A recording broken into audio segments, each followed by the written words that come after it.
Par veļu laika dziesmām. Veļu laika dziesmas, viena no šīm dziesmām, starp citu, ko dziedāt tieši veļu laikā, ir Piedieviņa Garigaldi mīļotā dziesma, kur citi mēģina dziedāt visdažādākajos pasākumos. Bet patiesībā Piedieviņa Garigaldi tā ir tāda kārtīga bēru dziesma, kuru veļu laikā droši var dziedāt. Tā ir latgaļu tautas dziesma, kura ir latvieskota, kā arī pēc pierakstiem viņa ir stipri īsāka, viņa ir tikai 3 vai 4 panti, ja nemaldos, sameklēšu, ielikšu bildīti.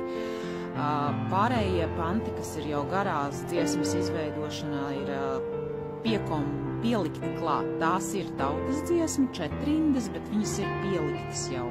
Pēc pieraksta viņa ir bijusi stipri īsāka. Nu tā kā droši šis ir tas laiks, kad var šo dziesmu un vajag šo dziesmu dziedāt. Piedieviņa